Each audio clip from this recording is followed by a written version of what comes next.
প্রিয় মানুষটার হাত কে ছাড়তে চায় বলো? আসলে পরিস্থিতি এমন হয়ে যায় যে বিপরীত দিকের মানুষটাও বাধ্য করে তার জীবন থেকে সরে যেতে। অনেক কিছু বলতে গিয়েও যখন তুমি আটকে যাবে তখন বুঝবে আমরা দূরে চলে যাচ্ছি।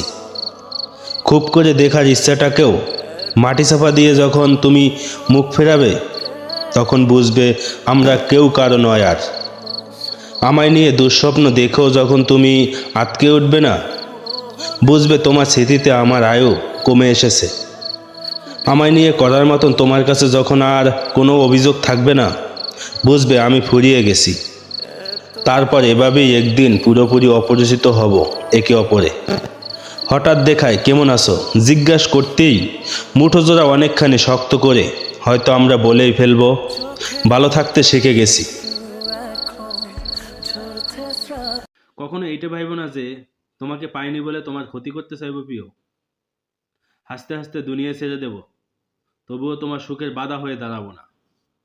তোকে পাওয়ার জন্য অসম্ভব বায়না করেছি, জেদ করেছি, কান্না করেছি, কিন্তু আজ তোকে একটা কথা বলি শোন, আমার কাছে ফিরে আসার দরকার নেই। যদি কখনো খুব মনে পড়ে আমায়, তাহলে বরং আমাকে কল্পনায় অনুভব করে নিস। আর একটা কথা দিন শেষে নিজেই বুঝে নিস, যে একটা মানুষ ছিল যে তোকে অসম্ভব ভালোবাসতো, আর সে মানুষটা আজ অসম্ভব অভিযোগ আর অভিমান নিয়ে তোর থেকে দূরে সরে গিয়েছে। তোমাকে দেখার ইচ্ছা, তোমাকে হারানোর ভয়, তোমাকে পাওয়ার লোক, তোমাকে নিজের কাছে রেখে দেওয়ার চিন্তা, এসব ভাবতে ভাবতেই হুটহাট নিঃশ্বাস থমকে যায়। আমি না সত্যিই পারি না তোমাকে ছাড়া থাকতে। আমি কিছুই বুঝি আর নাই বুঝি, অন্তত এতটুকু বুঝি যে তোমাকে ছাড়া বাঁচতে পারবো না। Please come back. তুমি তো নিজেই বলেছিলে যে কখনো ছেড়ে যাব না, তাহলে আজ কেন এত দূরে চলে গেলে? অবশেষে আমি তো আমার কথা রেখেছি, তুমি পারলে না সারাটা জীবন আমার হয়ে থাকতে। জানো প্রিয়, তোমার সাথে কথা বললেই না আমি অনেকটা শান্তি পাই। বাবা মার পরে তুমি সেই ব্যক্তি যাকে নিজের থেকেও বেশি ভালোবাসি। তোমাকে হারাতে চাই না কোনোদিন।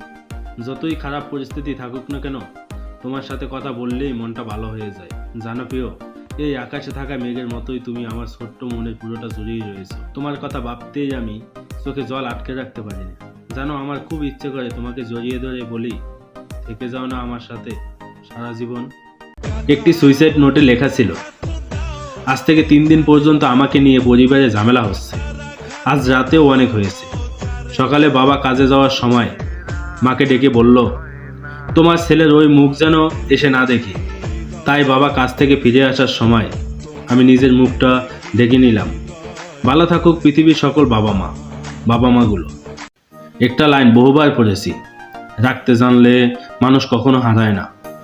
তবে আমার মনে হয় বিপরীতে থাকা মানুষটাও থাকার প্রবণতা আর টান থাকতে হয়।